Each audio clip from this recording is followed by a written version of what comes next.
Welcome to Like Mother, Like Murder. I am Rachel. And I'm Heather. We bring you the good, The badass, and the crime. This is Like Mother, Like Murder.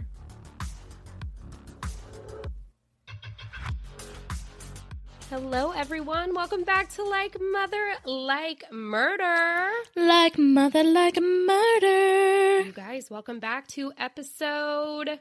Who even knows at this point? I was going to say 79. I think it's 79. Welcome to episode 79, you guys. Holy moly. Heather and I have something that we want to share with you guys. It's kind of a big deal. And, you know, this episode, we are reaching the end of 2023. Oh my gosh. Yes, 2023. we are. This comes out December 19th, you guys. We are close to the end of the year. And with that said, one of the things that we will be bringing you in 2024 is we will be on YouTube. We will. YouTube. Yes, we will. Isn't it crazy? I was just thinking when we were talking about this a little earlier, like, remember, like, back in the day, YouTube? Didn't we have a video on YouTube? We did. It was us rapping to yeah, a Mario Brothers song my brother made us. We do not. How far YouTube has come, Seriously. Huh? Trust me, if we posted that video today, we'd be Can we viral. find it? I feel like how to find it. I had it on my old computer that died, and I think that makes me sad. I wish that footage was still somewhere out there. It's got to be on the internet, right? Well, that's the thing. Once it's on the internet, it never goes away, right? Right. Well, I can't find it, and I'm pretty good at finding things. So if any of you guys can find this video of Heather and I, we cut out paper and put it on I was going to say, we made like a whole background on your closet. We did. All right. We do not need to be talking about that. Hi, how are you? Oh my gosh. I'm good. I'm drinking my coffee. It is tasting extra coffee-y today. I don't know what it is, but whenever my husband makes my coffee for me, I just feel like it tastes better. I agree 100%. See, Joel and I make coffee the same way because we just do. And when he's gone on orders or if he's not here for any reason and the coffee's not made, it doesn't taste the same. Someone makes your coffee, it tastes way better. For what, exactly like you said, like I'm the one who figured out how to make myself like a latte with an espresso, and I taught Zach how to do it, and he started doing it for me. And so, yeah, we make it exactly the same way, but for whatever reason, when he makes it just tastes a million times better. I feel that. I'm sure most of you guys can agree that when someone is doing it for you, it is so good. It is so good. Cheers to that. Cheers to coffee, early morning recordings. Cheers to coffee, early morning recordings. Yum, yum. Doop. Yum, yum. Cheers to that. And I feel like I'm going to need my coffee for this episode here. That you are. Today's case is a tough one.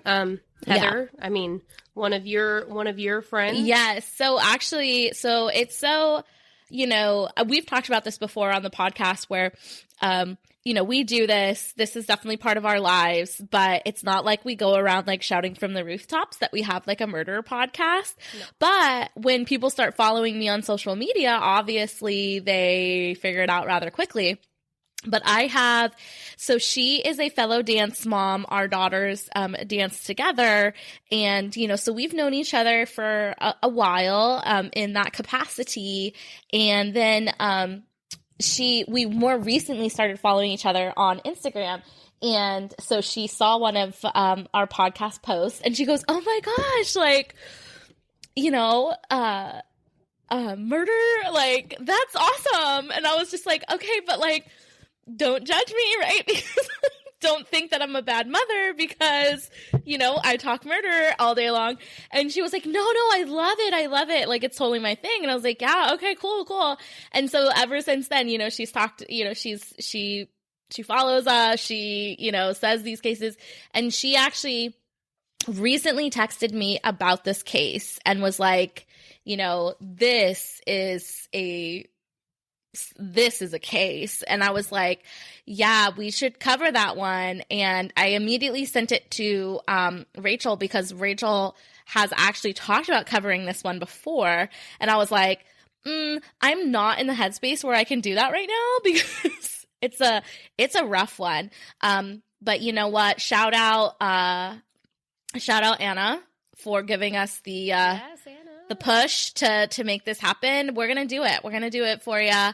I don't think she's the only one that has. I feel like there's been a couple other people who mentioned this, because this case is, it's kind of right up the like mother like murder. I mean, it's mom heavy. That's mom heavy, and just heavy as it is. So Rachel is really, really good at doing these heavy cases. So she's going to make it happen, but it's a rough one, guys. Just be prepared for that. It is a rough one. I'm not sure if I'm good at doing these, but thank you. I will take it on. I did want to say too, because when you're talking about it, you mentioned like, oh, she loves murder. None of us love murder, right? Yeah. And it's like when there is definitely that true crime community, and the people who they tune in for various different reasons. And this is something that has kind of taken over for one way or another, and either you're here for it or not. The way that you're like, we don't scream it from the rooftops. Every single time a person is like, oh, I saw that you had a podcast, I'm like, oh, this is gonna go one way or another. I'm not sure which way, but hopefully it's not, you want to punch me in the face. I don't know. You're either into true crime or you're not. There's really no middle ground. And that's why, like, I've had one other person who she told me, she goes, oh, I'm gonna start listening to your podcast. And just knowing who she was, I was like, okay, but like, you don't have to, because it's tough to listen to. And like, yeah, like you said, it's like, we don't love murder, but like, yeah, we do have, part of what we do. We like talking about the mom cases, especially the mom cases where justice has yet to be served, and we're doing what we can to put a name out there. Right. Or, there's a really important lesson learned from the stories. I mean, we've covered some amazing survivor stories out there. And that's, a big part of why we do what we do. And, but just like a lot of other true crimers out there, there is I don't know if you want to call it like a fascination, but yeah, like, it's something that kind of trying to understand that human element. Right. Of that is it's rough. But yeah, this is going to be one of those ones though that you're really going to find out how true crimey you can get. Yeah. Well, if you're ready for it, which I don't think anyone will ever be like fully ready for it, but if I have to hear this story from anyone, Rachel, I'm glad it's you, because you do these things very gracefully. You talk about these really rough situations very gracefully. And so as long as you're here with me on this ride, I think I can make it through. I'll do my best. Thanks for that. And hopefully, it's hard, and I try, because you'll see. You'll see. People, they need people to try for them. Heather mentioned it numerous times in that this is a rough one. So I want to give everyone a trigger warning on this case, because there is death of a baby by the hands of the mother. There will definitely be hard moments, but this story needs to be told in full for many reasons. First and foremost, to hopefully help prevent this from happening to any other babies. And then also to give as much information as I can, because this case is still ongoing, and trial is set for next year. And hopefully justice will be served once this, finally gets into the courts. I will touch on death of a child and the possibility of a miscarriage. Lastly, as I said, this is an open and ongoing case. Therefore, everything I bring up and talk about will have to be assumed alleged because, of course, you are innocent until proven guilty, and that has not quite happened yet. Mm-hmm. It will. I'm allowed to voice my opinion. It'll happen. But with that said, let's get into it. Today, I am going to be talking to you about a case that happened right at the beginning of this year. Heather said it earlier. I've looked into this case. We've all known this case, and it's one of those that we want to be a voice for the victims. We want to bring as many different kind of topics and cases to just get things out there so that people can hear about them. People need to hear about stuff like this, right? But it is hard, okay? So when I read this, I did say, okay, I need to cover this for many, many reasons. And then it was like, no, I can't. So here we are, and we're finally doing it. January 26th, right before midnight, a 19-year-old girl went to the emergency room at Artesia General Hospital complaining of lower back and abdominal pain. While she was at the hospital, her stay turned out to be very different than what many people thought it would be. After Alexee was admitted to a room, she spent a little time there. She walks out of her room to the bathroom.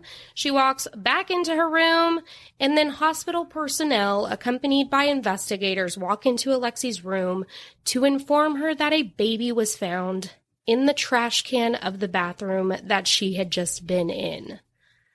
The baby did not make it. He had no chance whatsoever. But the thing is, things were not adding up or making any sense because when Alexee showed up during her initial intake information, she claims there's no way she could be pregnant, especially because she's still a virgin. So what the fuck happened? And if that's the case, why as soon as the investigators show up and begin asking questions, Alexee begins apologizing and saying that nothing was breathing. Nothing was screaming. Today, I am going to tell you the awful case of Alexee Trevizo, who put her baby in a trash can, trying to hide the evidence of the birth from everyone and all of the crazy that comes along with it. Whew. Okay. So I wanted to start off by giving you all of that information because it is hard and you might not want to stay for the rest of it. Once you hear what I just told you, maybe you make that choice that you don't want to listen. And if that's the case, no hard feelings. We love you. We will see you next week. But if you stay, I just needed you to kind of understand the direction that we're going. I do talk about these things throughout the case the entire time. And so you just needed to be kind of hit full force to be made aware of exactly what we are getting into right now. Okay. Mm-hmm. So if you decide to go, totally understand. Talk to you next week. If you are here, let's talk about it. So a little bit on Alexee Trevizo herself. January 26th, when all of this begins, Alexee was 19 years old. She lived in Artesia, New Mexico, and she was attending high school. She was a senior in high school.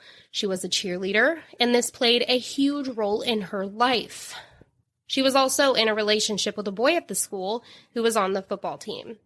It seemed to be, when you hear that, it seems to be one of those kind of movie storyline situations when you look at it from the outside, right? Alexee was the cheerleader, like I mentioned, and he's the athlete, okay? She, being a cheerleader, is also an athlete. And with that, she had some problems with her back, and it would cause her some pain. She lived at home with her mom, and from everything I could find, it was a common thing for Alexee to complain of back pain. So on the night of January 26th, when she was complaining of being in pain, but it was to a whole nother level, it was beyond the pain that she's used to complaining about, her mother, Rosa, decided to take her to the emergency room. Alexee and Rosa show up to the emergency room. They get checked in, and they don't have to wait very long. It's in the middle of the night. So Alexee she went to bed that night, and I think it was around 11:30 that they ended up heading to the hospital. So she woke up her mom, and they go to the ER.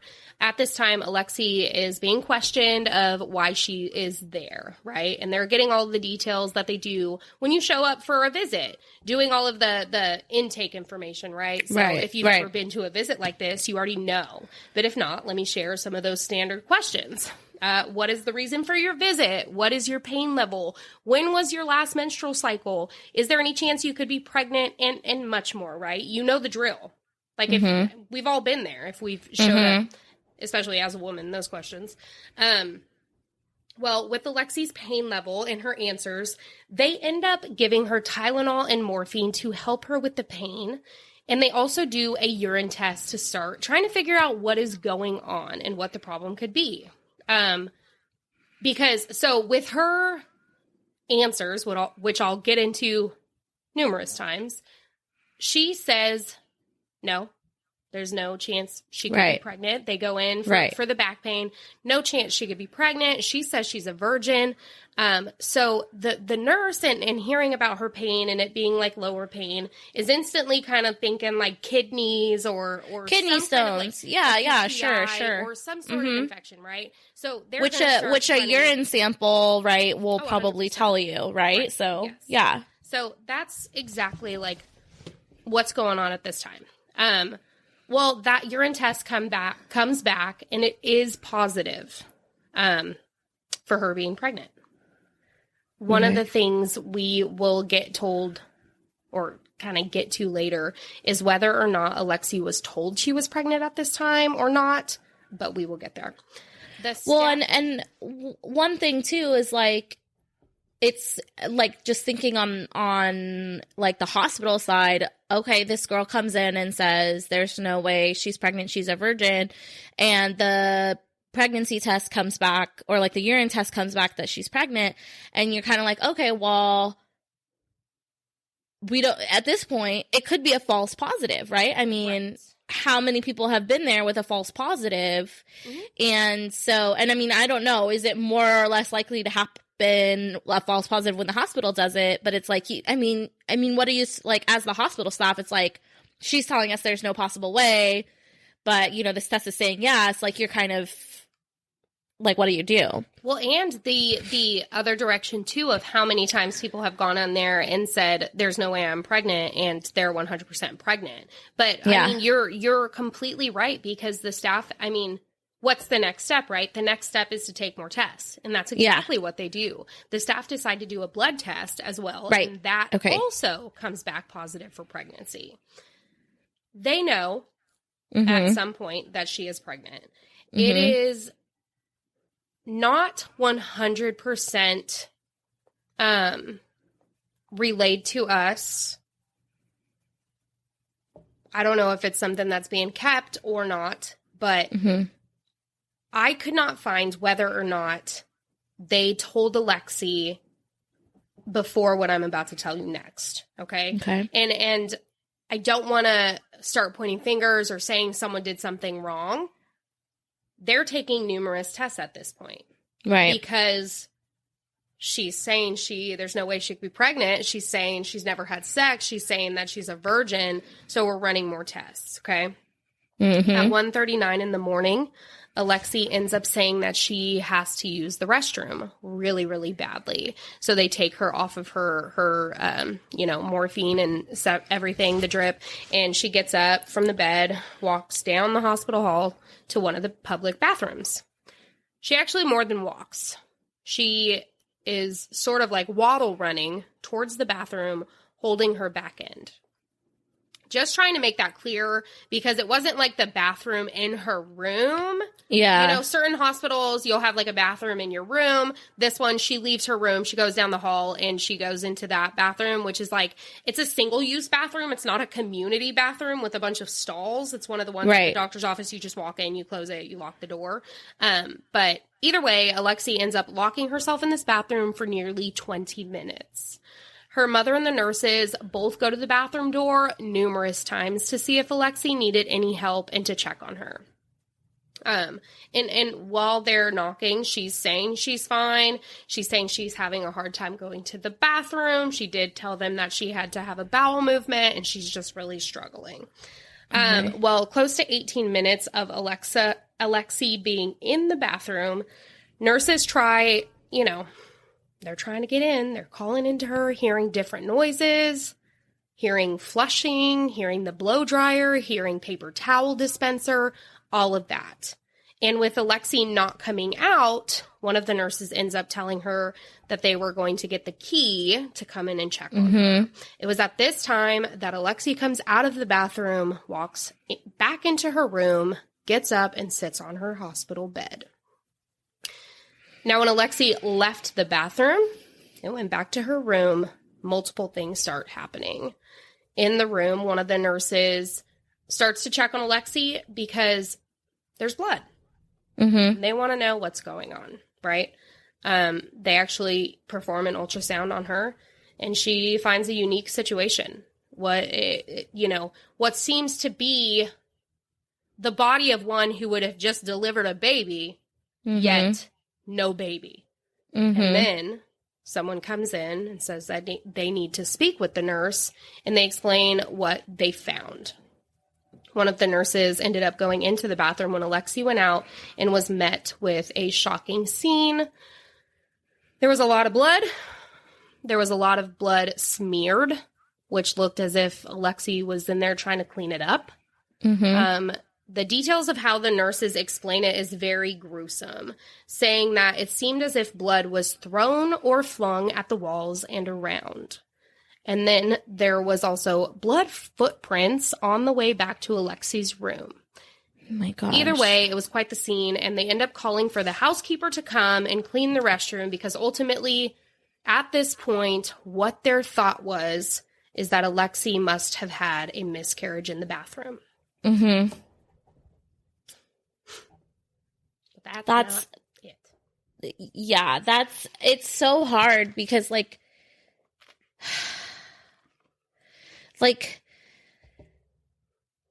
I'm sure as a nurse, especially if you're like a seasoned nurse, like you've seen some shit, I'm sure, right? I'm sure. But I can't even imagine, like, this young girl comes in, tells you, she's got back pain, but that's not uncommon for her. She has a history of it.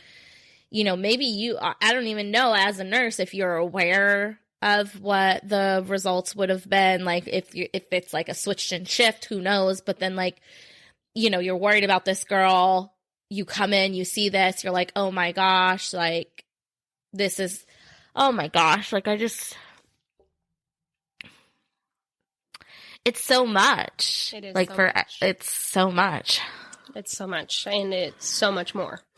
When they went to talk to Alexee about the bathroom situation, she told them that she's on her period and that she is just very heavy. What they find in the bathroom, though, tells a very different story. While cleaning the bathroom, I'm sure just in utter disbelief, but also, I'm sure they go through, how you said, some horrific scenes. Blood isn't something that they're not used to. Yeah, right? Yeah. But at the same time, like to this extent, to this level, and for them to, in interviews, nurses describe it as being gruesome, as being bloody, as being horrific. It wasn't something you would think a period caused. Right? Okay, so, yeah. The housekeeper who was called, she's in there cleaning the bathroom. She's in there for a little while. She does her full clean. And at the end of it, when she went to pick up the wastebasket, it was heavier than it normally was. She took the lid off of the trash can and she saw a clean trash bag on top. She's thinking at this point in her interview, she says, people put liners at the bottom of the bathroom. So she's thinking, okay, they must have put just extra liners in the bottom of the trash can. She removed the trash bag on top, the clean one, to find multiple paper towels underneath it. And when she moved those, she found another bag. And when she went to pick that one up, she was completely shocked to find a baby wrapped in the plastic bag.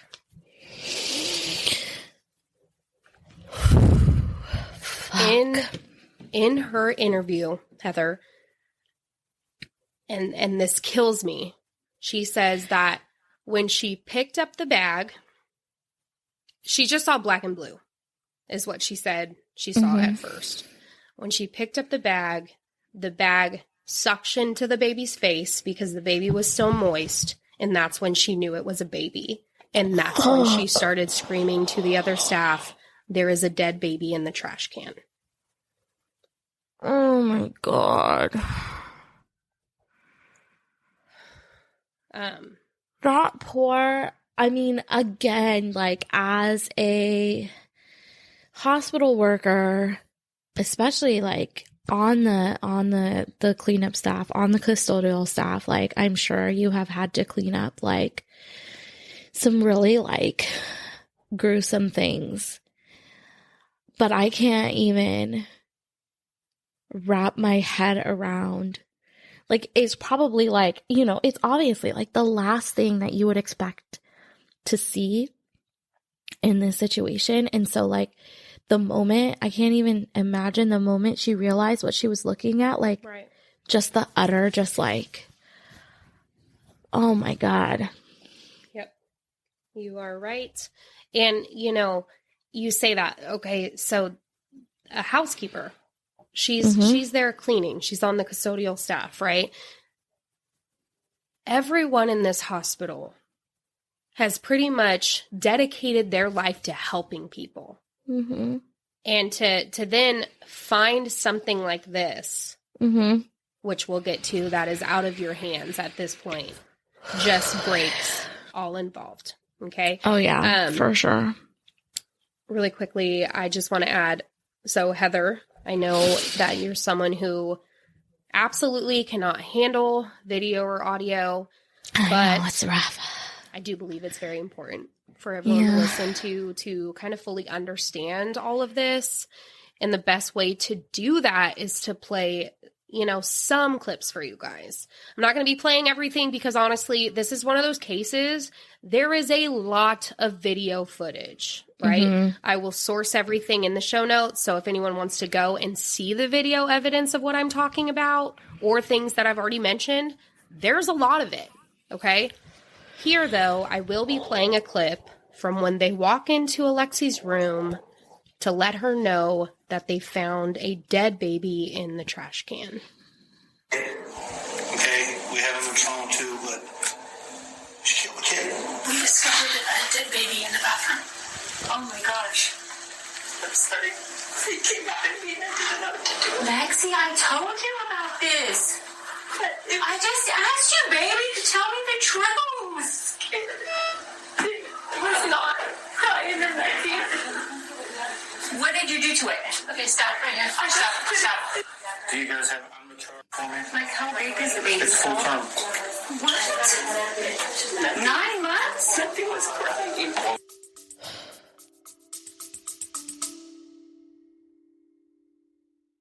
Hello, Twisted Humans. Do you find yourself wanting to know more about the latest murder, conspiracy, cult, or haunting? Then this is the podcast for you. In 1952, there was a record high of UFOs reported.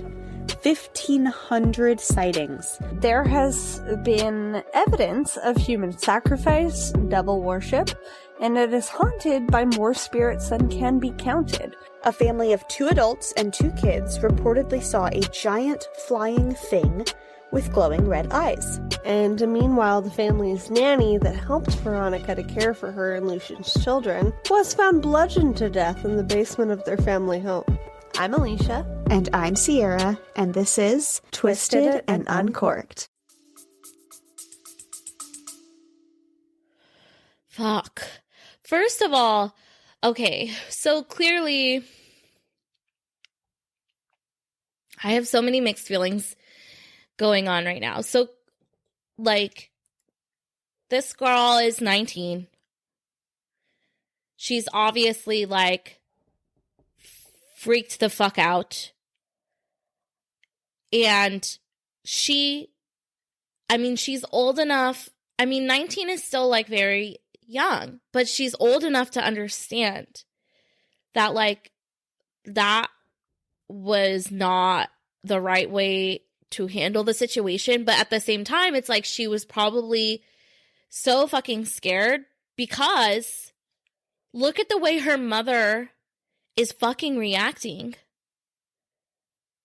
Immediately blaming her and putting like saying, like, I told you about this. Like, why didn't you talk to me about it? And you can hear in the mom's voice that she already kind of, like, suspected this. Like, she already kind of, like, had, like, an inkling that this was something that was going on. Right. And so, like, I'm not giving this 19-year-old who, yes, 19 is young, but it's not that fucking young. And I'm not giving this 19-year-old any, like, the situation definitely needs to be handled differently, but you can also see the way that her mother reacted. That's exactly, like, why, like, you know what I mean? Like, it's, like, the way the mom's reacting is probably why that, like, what was she really afraid of? Like, what was the biggest factor in her decision, I guess at this point, right? Yeah. And, you're right, and the way that she says it, the mom in this video, she says, like, I asked you about this. Yeah. Right? Like, I asked you about this, which we're going to talk more about the mom. We're going to talk more about this video and all of it. But and you just, like the other thing that, like, okay, so, like, if you have ever gone through labor, just imagine, like, how, like, you're already in a vulnerable physical state, but to get up and walk down a hall and then give birth by yourself and then get up immediately after that and walk back to your room. Yeah. Like, that is how desperate this girl was to hide the fact that she, And so, and maybe this whole time she is just completely in denial that this is in fact, that she was in fact pregnant this whole entire time. And so maybe, who knows? Like, I honestly, like, obviously I know the case, I know the headlines, I've seen that video. But I have tried a little bit to not go into detail on this one because it's so fucking rough. And so, like, yeah, like, you might know, we might not know at this point. We might have to wait till, but, like, if she didn't really know, like, that there was a baby and then she goes down the hall and all of a sudden she thinks she has to poop. And we've seen this. I didn't know I was pregnant. It's a whole freaking show, right? Like, where it's like, I didn't know I was pregnant. You go to use the bathroom and all of a sudden there's a baby, like, you know, but I don't know the details. You're going to have to fill me in. And it's just like, yeah, I'll do that. Shit. I will fill you in because I can answer some of those questions and okay, more answers will be coming. But hold on one second. Yeah. For you and for me and for all of our listeners right now who might be struggling like I am, I've been holding my breath and, like, so I think everyone just take a minute. Couple seconds. Let's take some deep breaths.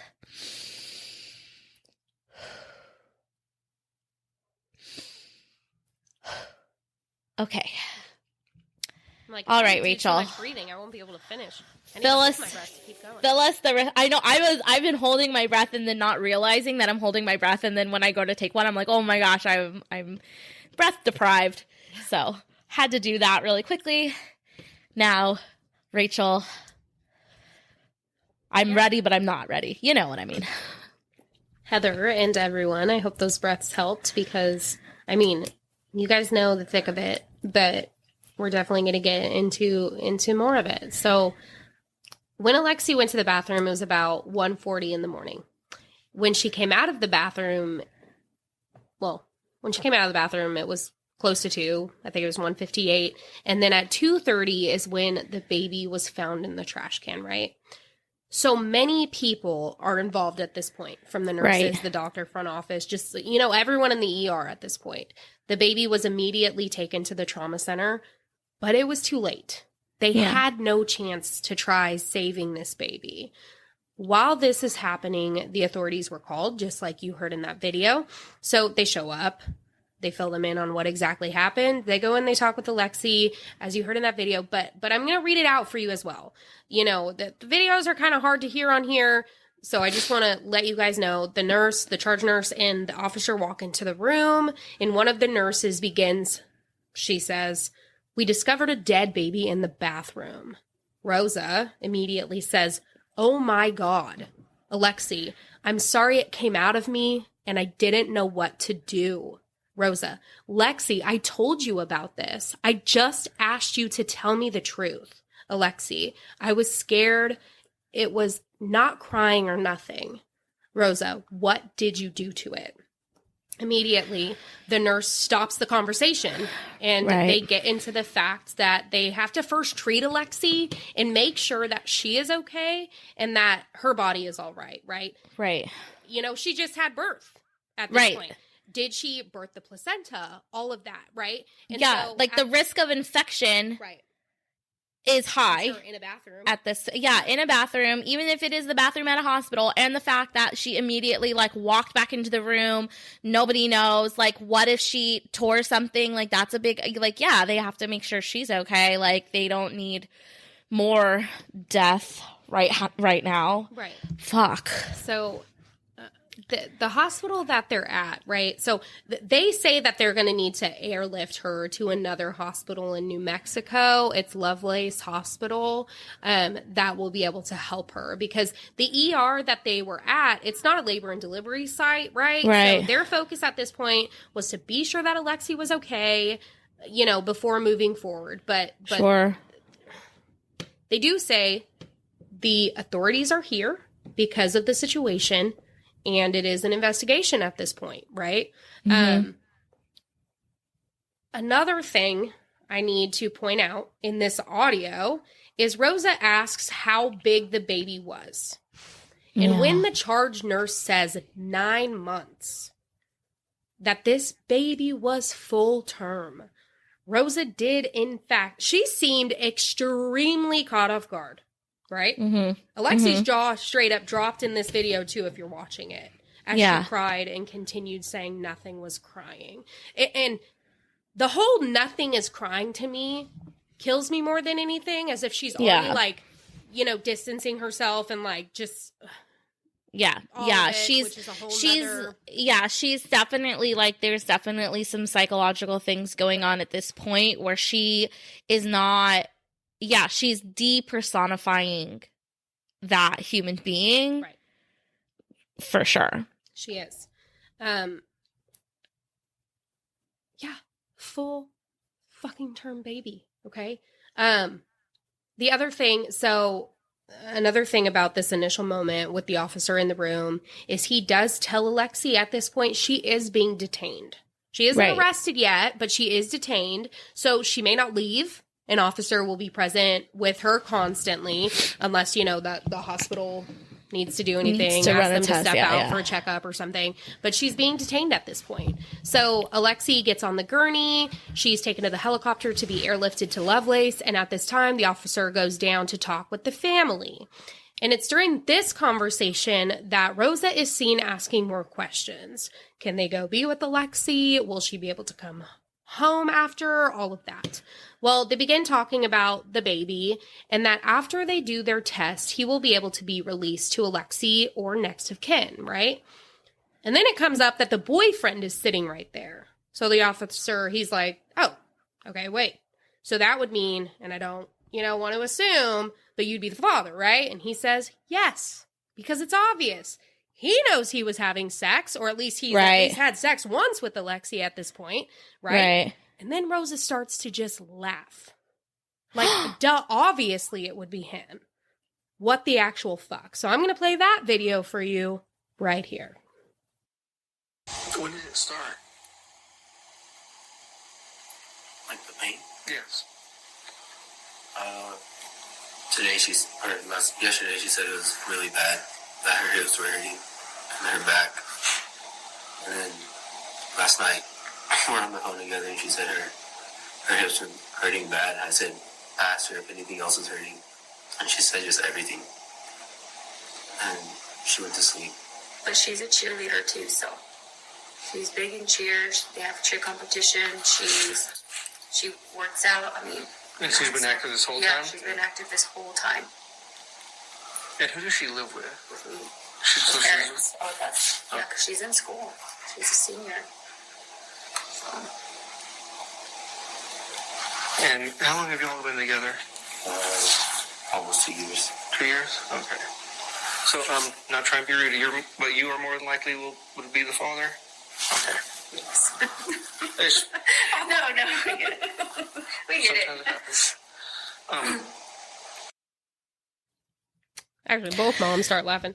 It's so hard because like I will be the first to say that sometimes in uncomfortable situations like I laugh like that's like that has definitely happened where like I'm uncomfortable so I'm laughing, but like another part of me is like and again, you don't know how we say it all the time, you don't know how you'd react in a certain situation, but I'm sorry, that's not something I would be fucking even think about. Like, what's funny about that? Yeah, nothing. Not a damn thing is funny about it. Right? No. Especially knowing, I mean, I don't know how anyone, and the way that you said it, I laugh so often when I am uncomfortable. Mm-hmm. That's just my thing. All right? If you yell at me, I laugh. If I'm uncomfortable, I laugh. If, all of these things. But they're literally talking about who is the father. Crying. Yeah, I exactly. would still be crying from the situation that it's not Seriously. long after. It's not another day. It's not days later. And not that you would be laughing days later either. But this is still the exact same early morning that the baby was discovered. Okay? It is not long before that this baby was discovered. So the fact that you are already just... it just disgusts me. It's completely it just makes you really feel like you guys are literally laughing at the fact that he is the father of a baby who has died in a tragic situation by the hands of the mother. Yeah, his girlfriend. Like, what the fuck? Yeah. So all of that and more so also during this, the officer gets into more information. He gets the boyfriend's information, all of that. And then the officer asks Rosa to explain why they came to the hospital in the first place. This is when she tells the officer they came in because she was in pain in her back. And she proceeds to tell him that this wasn't uncommon. She had a problem with her hips and has had a lot of back pain since she was born. And she said that she thinks that it may be due to the fact that Rosa herself had been abused when she was pregnant with Alexee. If that is in fact true, that's absolutely awful. I hate that for the both of them. I truly do. Okay? Right. Like, you never want that. You never wish that. Right. Okay? So if that's the case, and it's obvious, this whole time they're talking about her being an athlete, her being on the cheer squad, her having this pain. It's not uncommon. And then for her to say this. So it's just very obvious that Alexee has had back pain and kind of issues with her body apparently throughout her whole life. Okay? Sure. Yeah.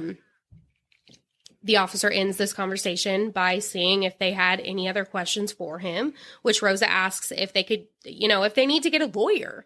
And he says, you can, they can. They should discuss that amongst the family, but ultimately that's up to them before he heads out to go follow Alexee to the next hospital. Mm-hmm. Now, I would like for you to understand that what I'm about to get into next just fucking baffles me. Okay? So when she went to Lovelace Hospital, they said she was all good. Her body, they checked her. She had indeed already birthed the placenta. Okay. Which, you know what that means. She was in the bathroom cleaning that evidence, flushing it down the toilet. Right. Doing that thing. That's probably what she was in there doing that whole time. She was questioned at the Lovelace Hospital in Roswell, New Mexico, since she wasn't questioned back at the Artesia General. And then she was discharged. Yes. You heard me right. Discharged, free to go. Here's the thing. I did see a report that she was arrested that night. That first-degree murder was the charge in the Artesia Police Department. They shared the news. So they make the report that you see, and it was shared to their Facebook page, of her arrest. I found this, and I'll source it in the thing, but on VentureJolt.com, on Alexee's case. But either it didn't happen, or it didn't last. Okay. Because Alexee was released that day, and she went on living her life. And when I say living her life, listen to me, Heather. She is a senior. Take one guess what she went and did. When was this? January? She got out, and so January, she'd be going home January 28th or 27th. Oh my God, what did she do? I'm going to be so pissed no matter what you say. Obviously, it wasn't the next day, but she got out and she went to prom with her boyfriend. Yeah. The father of the baby that was just in the hospital being put in a trash can. Okay? My mom raised me in the way that if you have nothing nice to say, you don't say anything at all. Well, sorry, Terry, but what the absolute fuck? Yeah. I see this in so many ways. Go ahead, because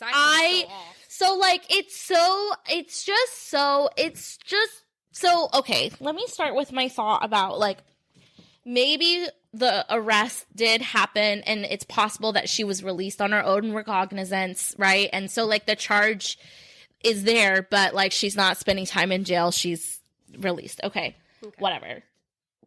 I mean, I guess, I don't know, whatever. But I also feel like how, again, 19 is young, but it's not that fucking young.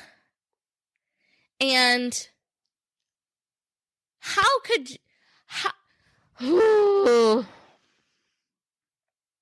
it's so hard for me because not only is it so ridiculous for her to just oh yeah, nothing happened, but also for the mom to be yeah, sure, go enjoy prom. None of it makes any sense to me. Fucking hey, man. I see things in all these different ways, and okay, not that this is the case, right? So let's look at it a couple ways. But not that this is the case whatsoever. But if for some reason she didn't know she was pregnant, the morphine and the pain meds, made her do unthinkable things. She's trying to move on. Okay, false. No fucking way. Next song. She went to prom to pretend things are normal. She is so far out of her fucking damn mind that she just needs to fake it till she makes it. Okay, false. No. Did she go to prom so that she can try to show everyone that she's all good? Everything's fine? No. Listen, I don't even understand it whatsoever. The fact that she had the opportunity to go out and live her life after she took that ability from someone else, not even just someone, her very own baby, just makes me sick. Mm-hmm. Well, Alexee was out there living her life until May 10th, when she was arrested, finally, from her home in Artesia. A few things about this arrest. Rosa. Wow. So from January to May. January to May. Yes, ma'am. January to May. Mm-hmm. Yeah. All that time. It doesn't get better. They show up to her house, and Alexee's mom, Rosa, answers the door, starts questioning why Alexee is being arrested. It's very obvious. I know, Heather. Bitch, what do you mean? Why? She's visibly upset. She wants to know everything. It's a whole situation. The officers remind Rosa that Alexee is 19 years old. She's an adult and can speak for herself. Mm-hmm. So ultimately, Alexee comes to the door. They explain she is getting arrested on charges of first-degree murder, intentional abuse to a child resulting in death, and tampering with evidence. Mm-hmm. After a lot of, back and forth, it comes up that Alexee is on her period, needs to go back into the house to get some products. One of the officers goes with her, she gets it. And then when it's time to go, the mom asks the officer if they can pull the police car closer so that the whole neighborhood doesn't have to see her walk to the patrol vehicle. Wow.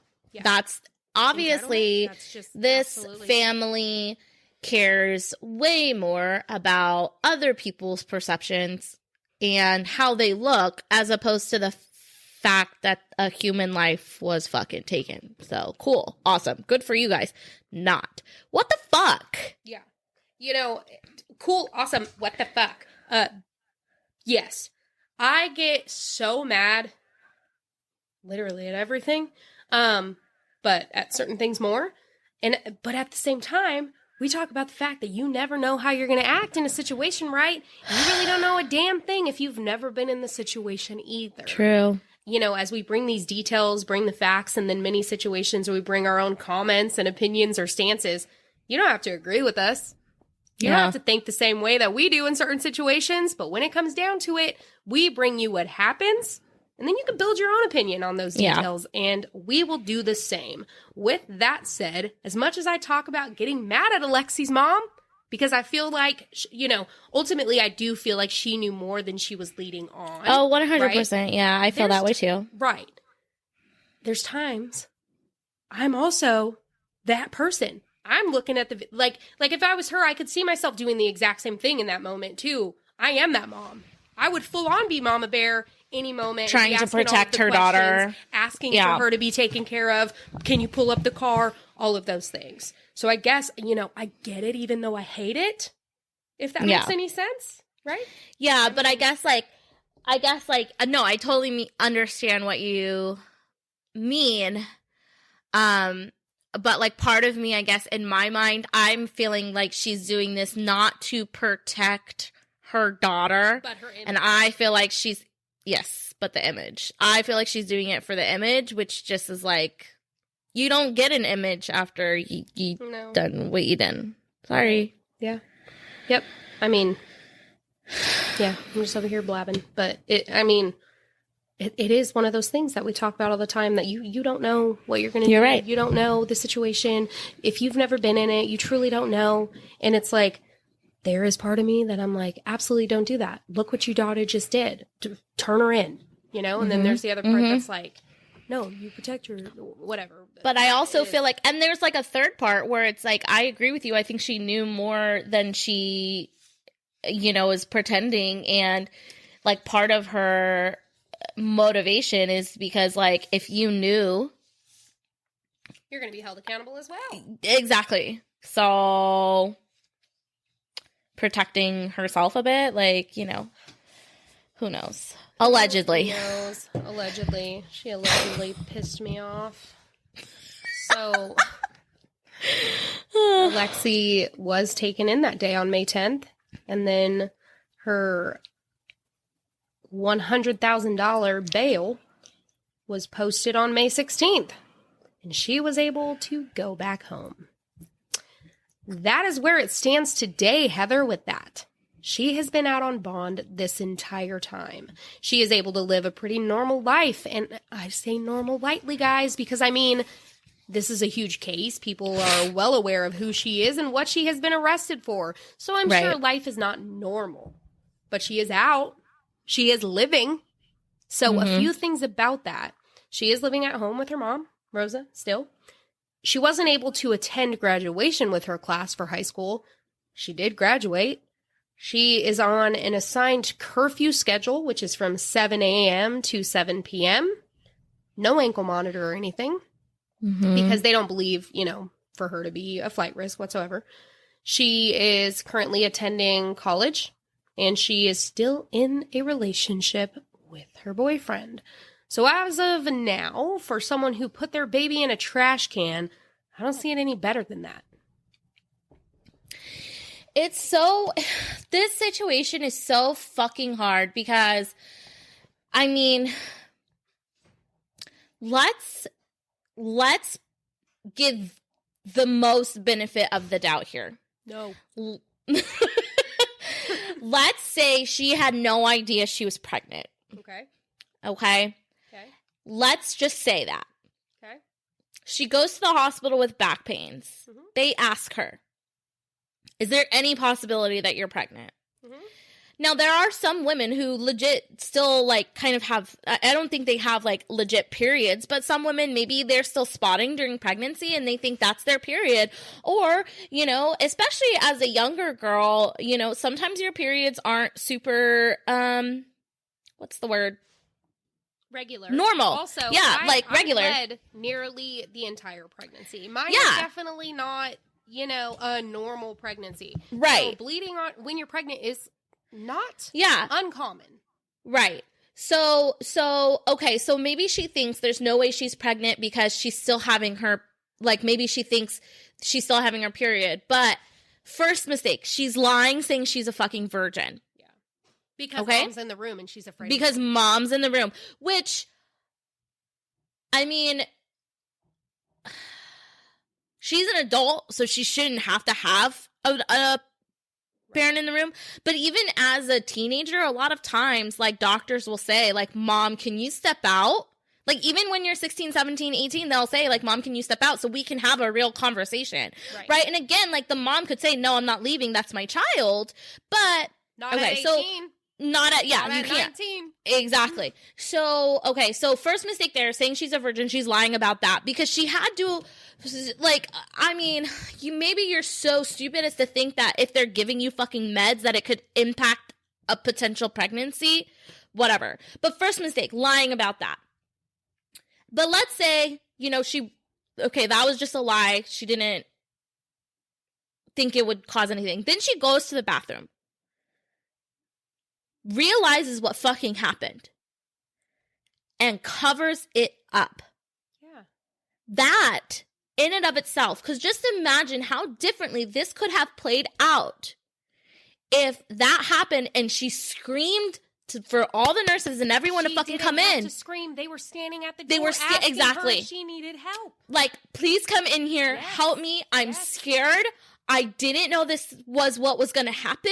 Right. Oh my God, what do I do? Right. Right?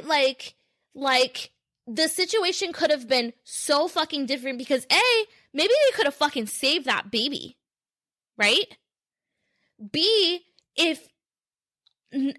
if you really didn't know you were pregnant and this fucking happens to you and for, you know, most unfortunately that baby doesn't survive, like, you did what you could other than lying about the fact that you were a virgin. Like, okay, like, maybe I can let that one slide. But like if you had asked for help when it happened and not tried to cover it up, this could have played out so fucking differently. Oh, yeah. So that's, like, on her. And then the mother.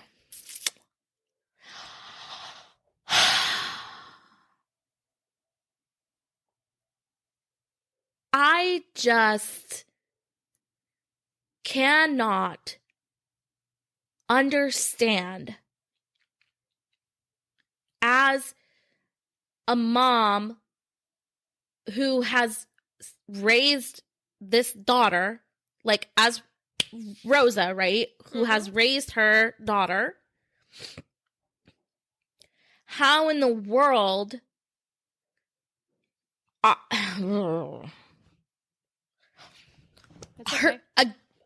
I have no words. I just don't even know, like, and I don't want to, you know, like, I don't know, like, mitigating circumstances when it comes to Alexee, because, like, there's so many places throughout that she could have changed her, like, done something differently. Right. But I'm also trying to remember, she is young. 19's not that fucking young. You're still a fucking adult, but you are still young. Maybe you didn't know this was happening. Like, that is a fucking scary situation. You don't know what's happening all of a sudden. Like, there's a baby. And it seems to me like a lot of this is because she's scared of like her mother. Her mother has like, there's something instilled in her that her mom, like, that's part of the problem. And that's why it's so hard. And we know, like, our kids are going to fuck up. That's period, point blank. Like, you're not going to have, like, your kids are going to fuck up.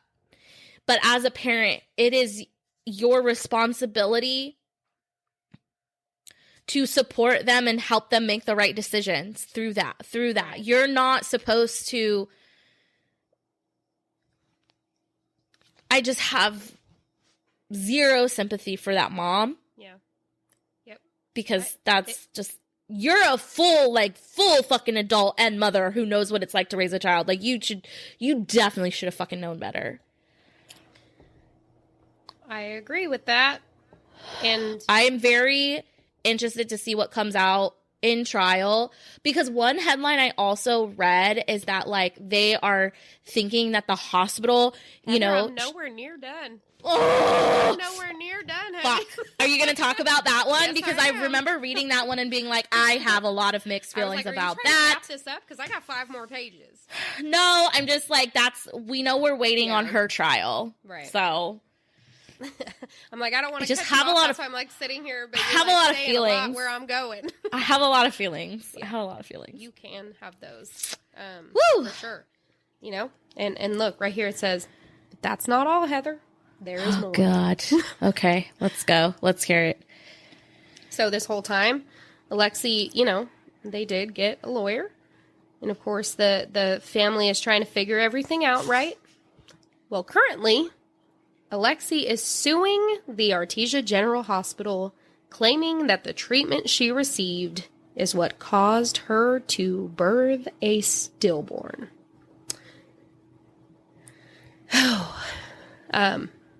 Which we'll get into all of that. But, you were just talking about Rosa a lot, so I need to mention it too, So if you remember, I mentioned that when the nurse comes into Alexee's room, tells her they found the dead baby in the bathroom, she just spent 18 minutes in, and then comes out all bloody. Her response that nothing was crying. She says she's sorry. She didn't know what to do. I'm sure she was terrified at that moment. Oh, right? yeah, for sure. I would really love to know. Even if she knew she was pregnant, Right. That's a fucking terrifying moment, right? For sure, right? Mm-hmm. But like what you were talking about, I want to know why exactly. To me, the mother-daughter relationship must have been something to do with it, right? Oh, yeah. And it really bothers me because it makes me think that here we are because of this, but she would rather put a baby in a trash can to try to hide the evidence of a pregnancy than tell her mother the truth. And that's, that hurts to even think about.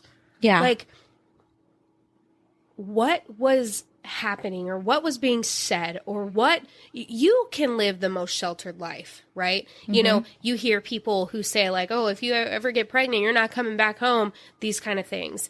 Mm-hmm. I will never support you if this happens under my household. These are my rules. Okay. Mm-hmm. Okay. You have every right to make rules in your home. You have every right to set rules and boundaries and things in your house. But to scare someone that much that they would make that decision? Yeah. Is like, what? Yeah. What exactly was being said? Or, and who knows? Who knows?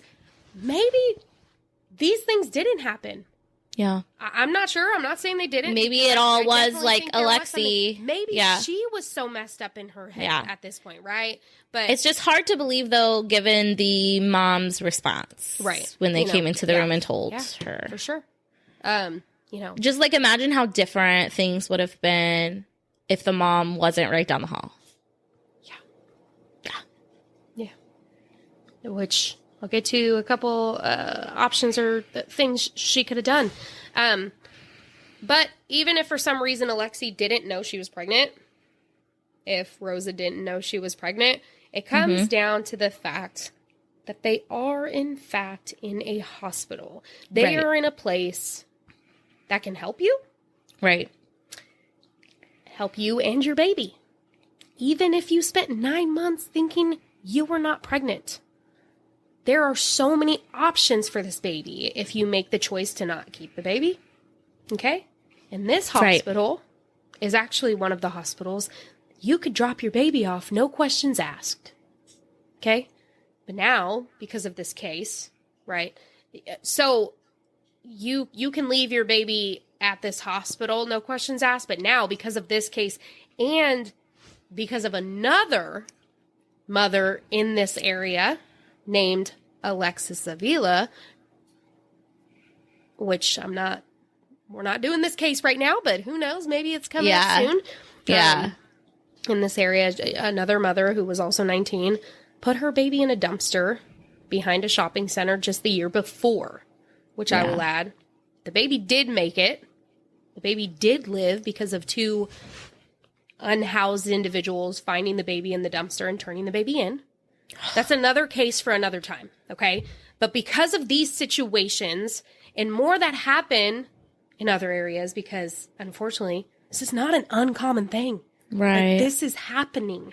This hospital and many others in the surrounding areas have all began exploring the options for a safe haven box. For anyone who doesn't know what that is a box located at a hospital or medical center where you can put your baby if you are surrendering your rights and no longer want to take care of that baby. It's a way to give someone the option to safely give up their child. And when placed in the box shuts, an alarm rings, notifying the staff. They go and retrieve the baby, no questions asked, begin taking care of, tending to the baby and their needs, and then they start the process with the state to find care for that baby moving forward.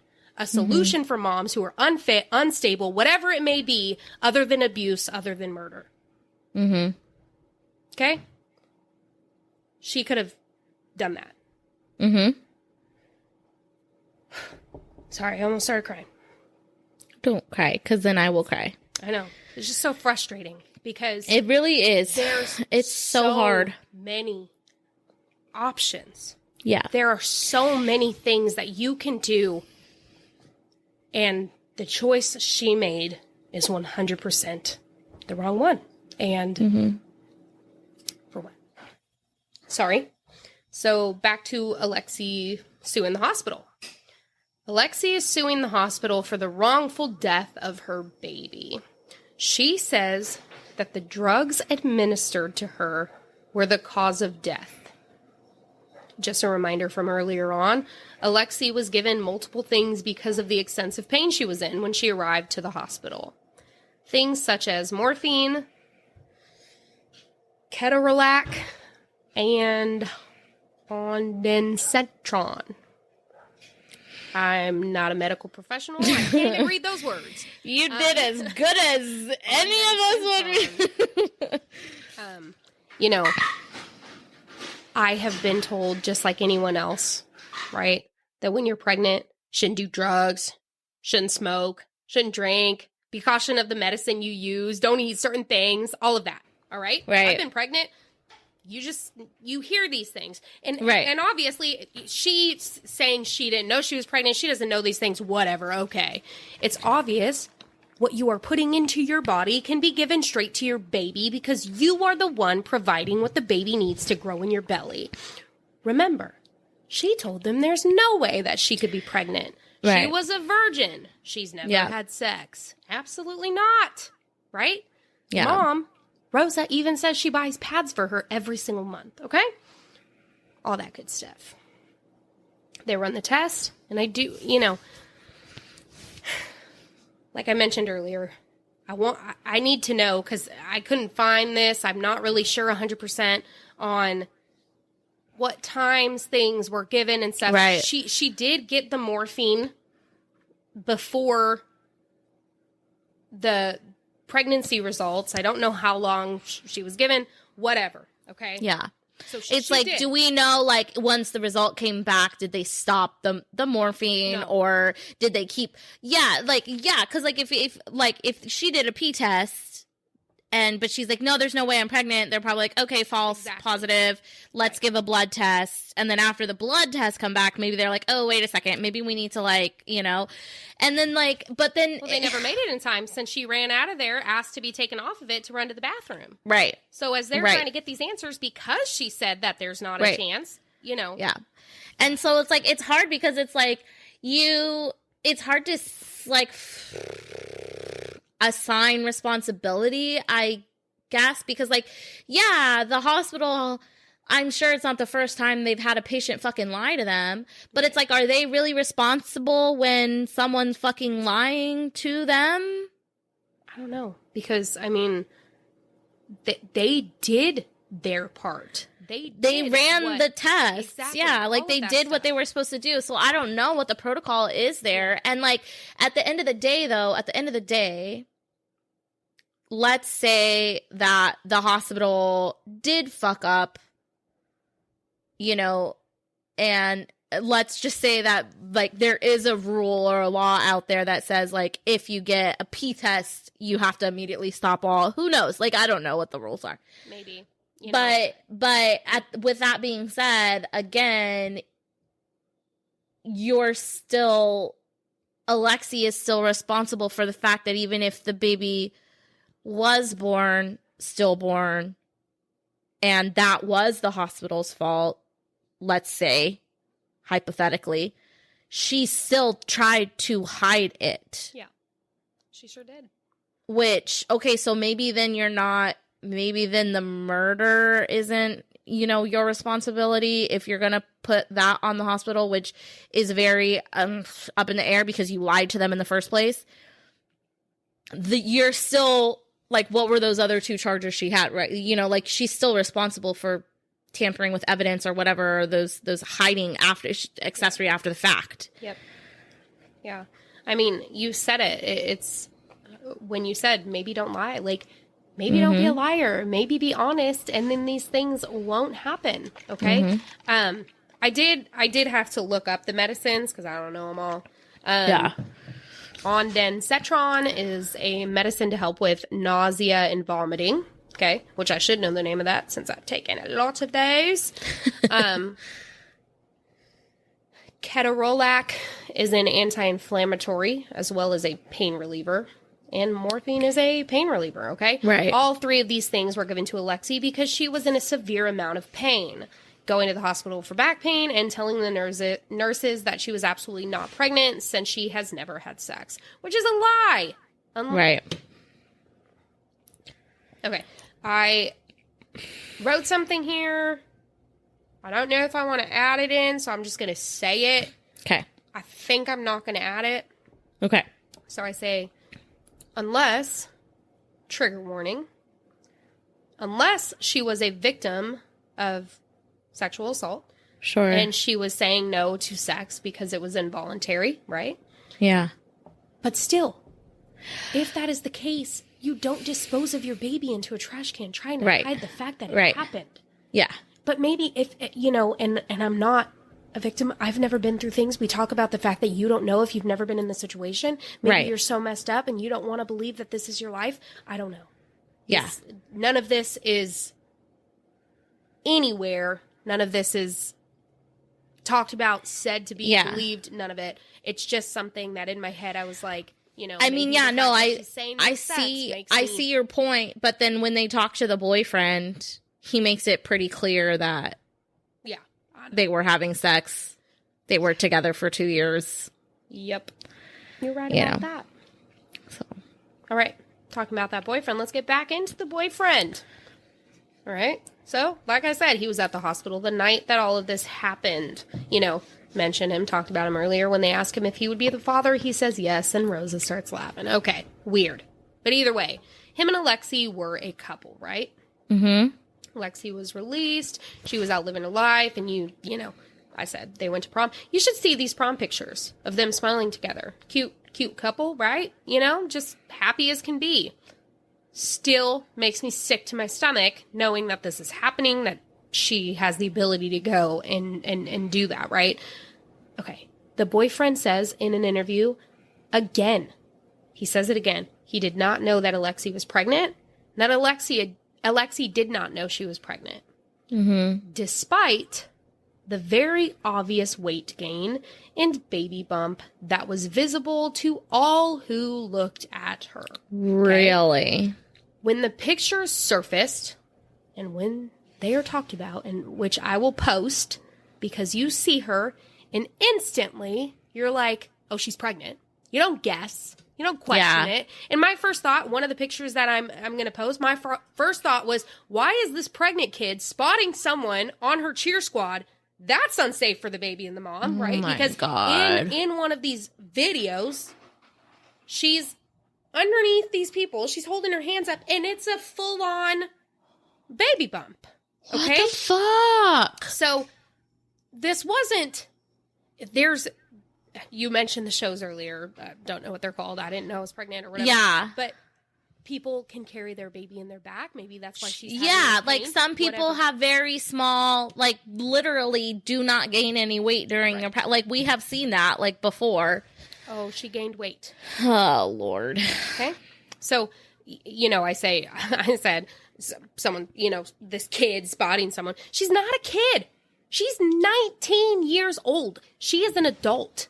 Yeah. And when it comes down to the boyfriend, if he was in fact the father, like he said, the day at the hospital, it would be him. He knows they had sex. He was there for it. So for him to just say she was gaining weight and that was it, that doesn't add up. Especially later when a friend came forward saying that Alexee did know that she was pregnant because she told her. And she even said that she had picked out a name for the baby. And she said that his name would be Alex. Sorry. What the fuck? That makes you cry, like saying the name.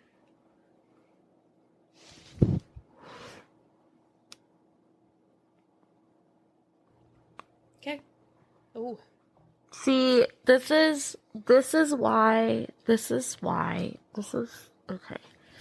So this is why, when I saw this headline and I watched the video, I've seen the video of the nurse coming in and telling Alexee and Rosa, that they found a baby. I've seen that, and then from that point on, I was like, this sounds just all bad. So I really do try to avoid some of those, especially when, I'm not in the right headspace to, really dig in on something like that. And so I have never heard that detail that she straight up fucking knew, so much so that she named the child. And now any benefit of the doubt that I gave her previously in this episode is gone.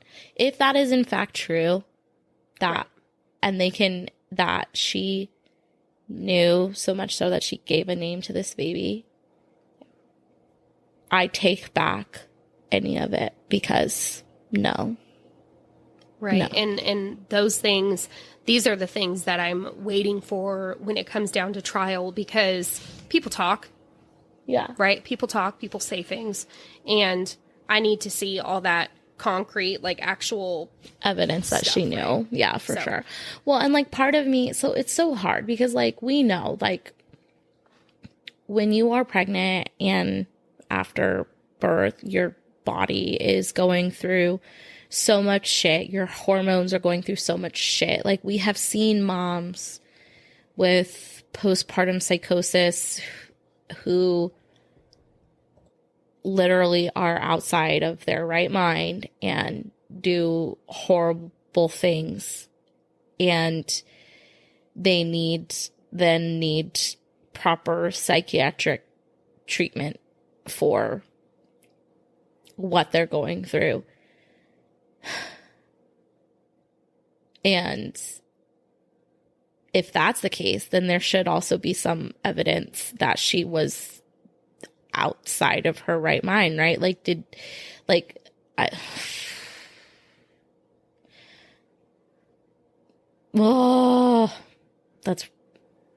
Hadn't heard that part before, Rachel, and it sucks. It does suck. That sucks. It really does. What Alexee has to say about, not the baby's name, but her gaining weight. So she knew she was gaining weight, and she says that she thought it was because of a birth control pill that she had started taking. Why are you taking birth control, Alexee, if you're not having sex? I mean, yeah, there's a lot of different reasons. There's a lot of different reasons to take birth control, especially as a young girl. Like, if your periods are all fucked up, birth control can help that. Like, there's a lot of different reasons to, like, get your cycle on a thing, but questionable. And, like, as a teenager, you're not supposed to... Okay, whatever. Keep going. I have so many... This is rough.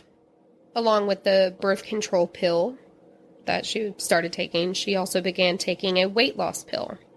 Which, let me tell you a little bit about this pill, because it's also very important in this case. Because right alongside the morphine found in the baby was phentermine.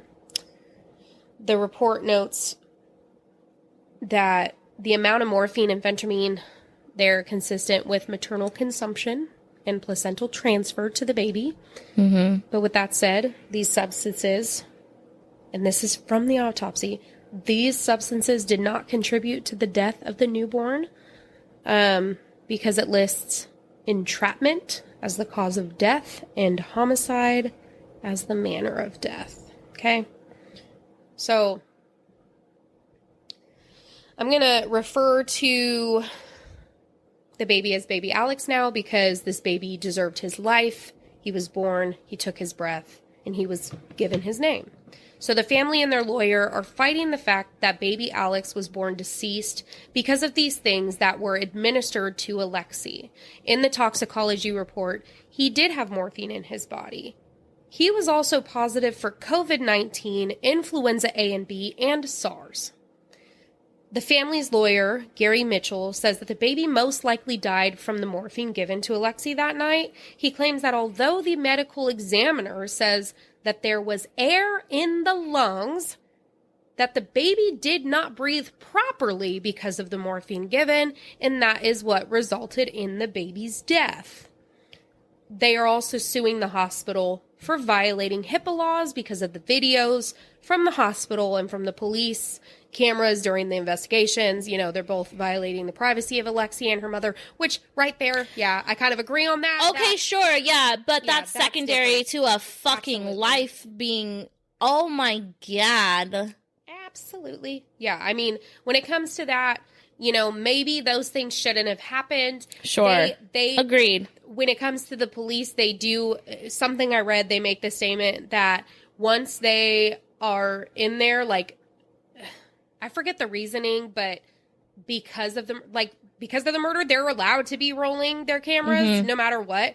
And then another thing that comes up is the fact that she wasn't read her Miranda rights by them. But when there's that third party, you don't have to be read your Miranda rights. Like, it's just a whole situation. So also at that point, she was being detained. It wasn't until a full arrest. Yeah, it wasn't a full arrest. You don't need Miranda rights until you're arrested. And it's not like she, you know, she's answering questions or she's speaking on her volition. Like, they're not. She didn't say, I'm not talking, I want a lawyer. Right. Yeah.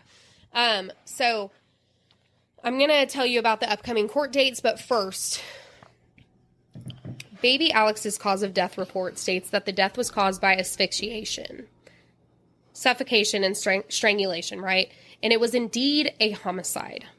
Yes, they did the toxicology report. He was suffering from things that I had, you know, just stated, sickness-wise. Right. I mean, he was born sick, okay? Yeah. The other thing that is shown and needs to be discussed is that the baby had air in his lungs. Right. Meaning he did take his first breaths. Right. Okay? He did breathe. He was alive. He was not born stillborn. And even if the baby was not crying when he was born, right? Which, it's very obvious when you see these videos of her. She seems like a very immature, childlike 19-year-old, whatever. Mm-hmm. But a lot of mothers, a lot of people know that sometimes the baby needs a little smack or a pat or something to help with that, right? Yeah. But again, like, even if she did think the baby wasn't alive after she gave birth, even if she thought that that was the case, you are still guilty of then fucking covering it up. Right. Fucking covering up. And so it just makes it that much worse that, like, he did have air in his lungs, because had she not tried to fucking cover it up, that baby could be alive. Right. And she would have known.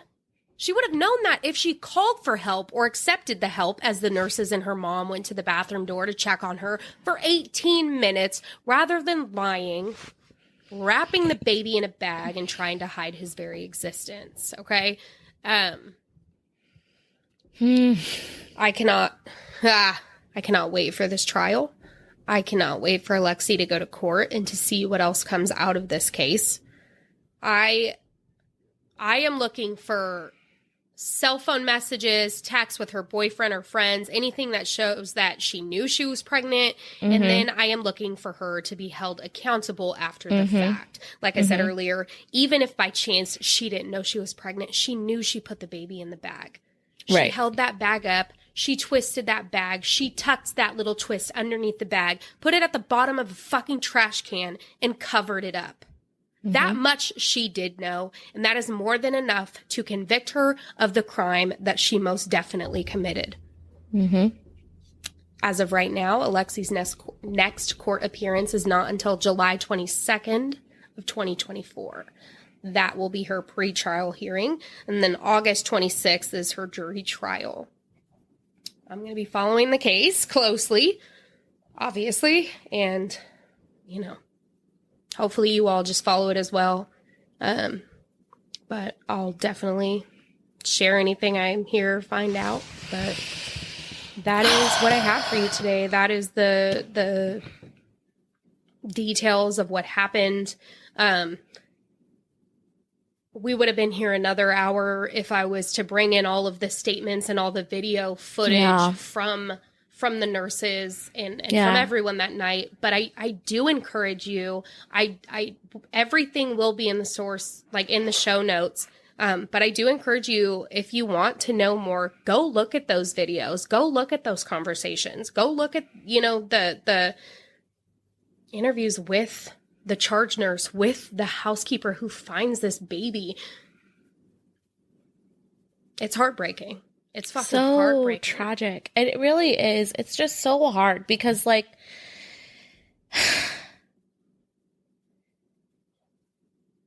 at the end of the day,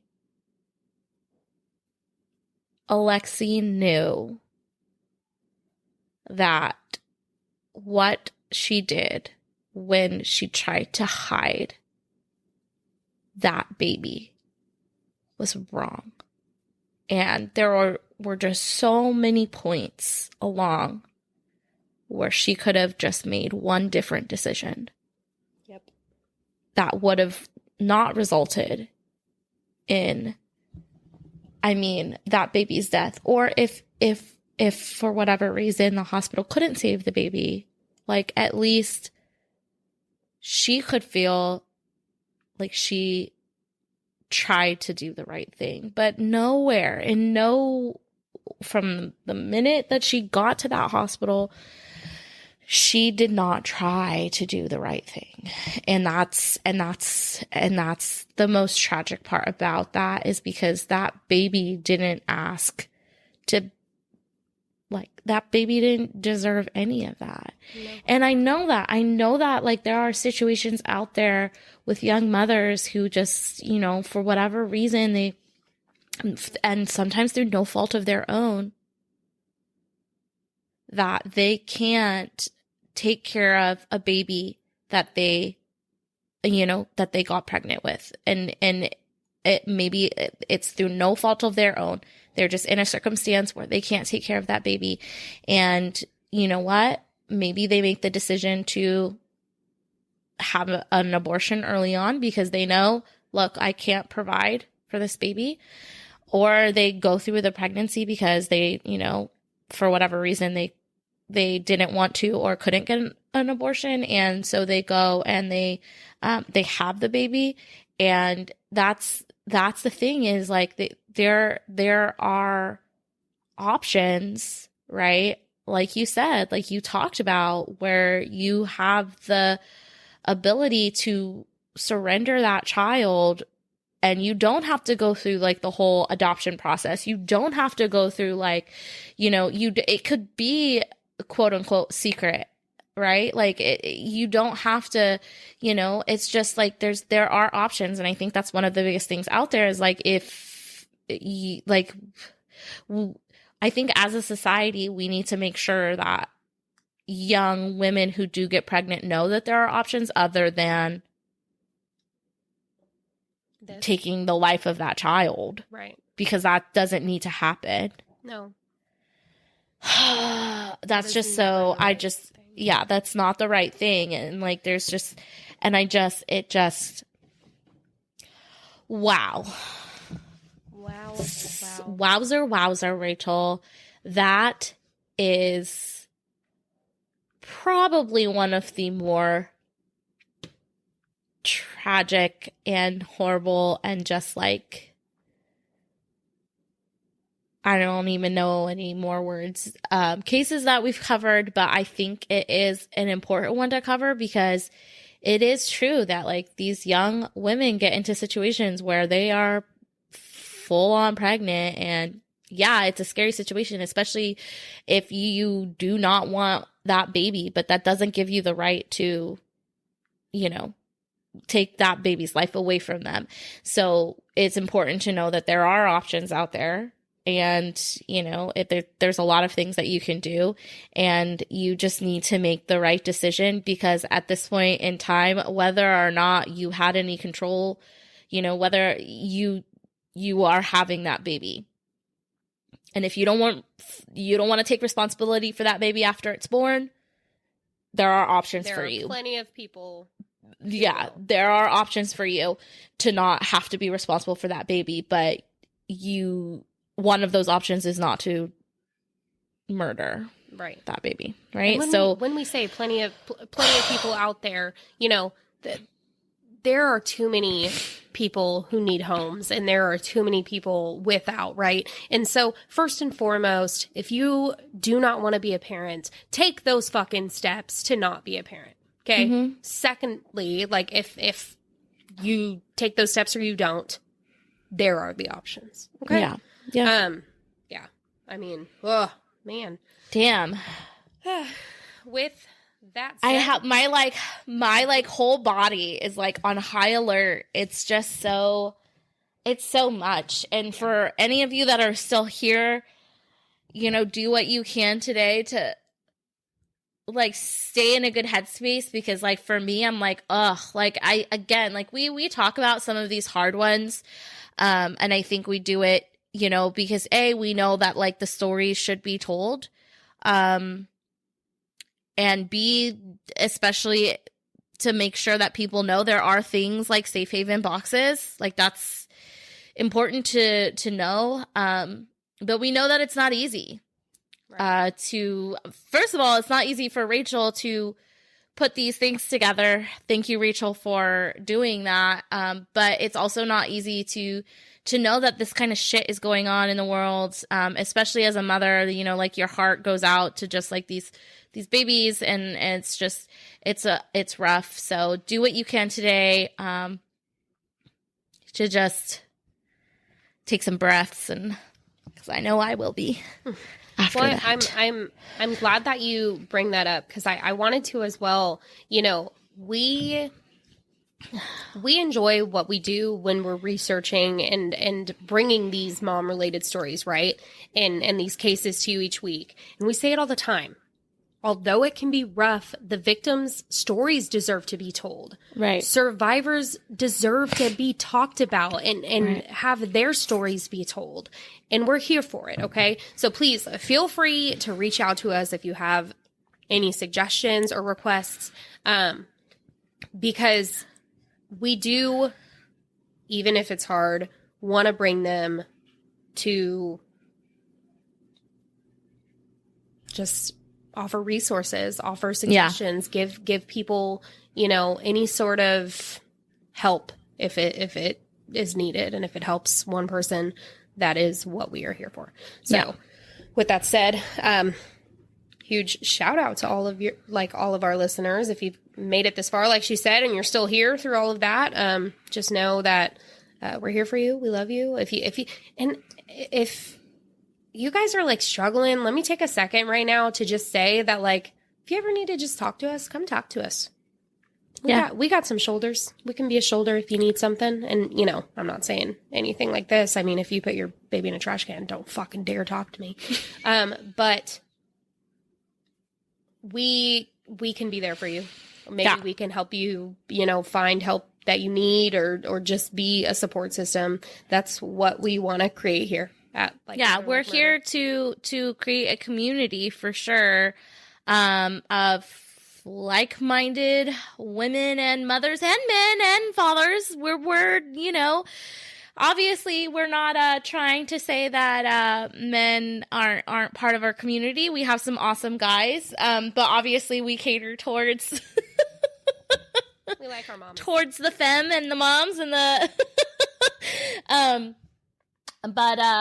we want to make a community where we first and foremost, we're supportive. Like, that's what we, you know, badass moms is what we strive to be and what we strive to support. And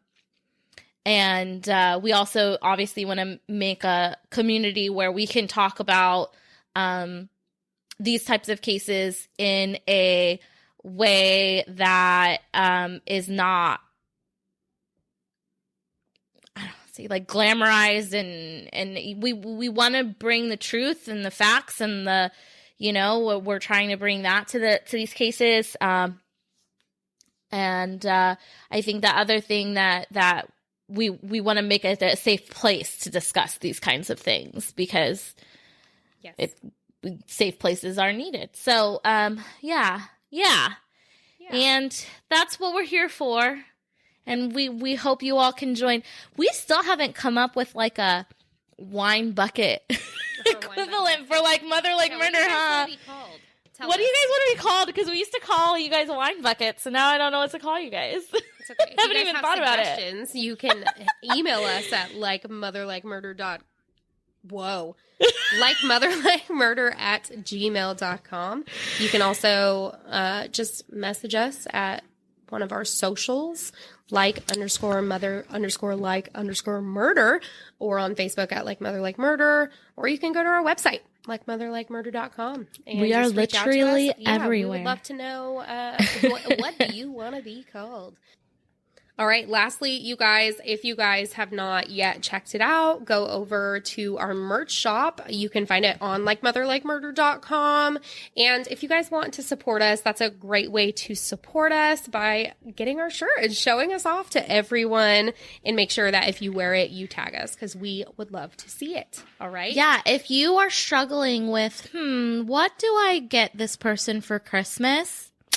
Let's give them a Like Mother Like Murder shirt. I'm here for it. Also, if you're struggling for what you should buy yourself for Christmas, it's the ultimate gift. It really is. I think that that's a great idea. Yeah, let everyone know that you guys should get it.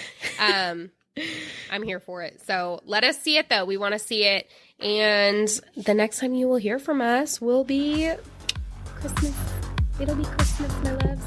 All right, we will talk to you guys later. Have an amazing day. We will talk to you next week. Okay, love you. Bye. Okay, love you. Bye.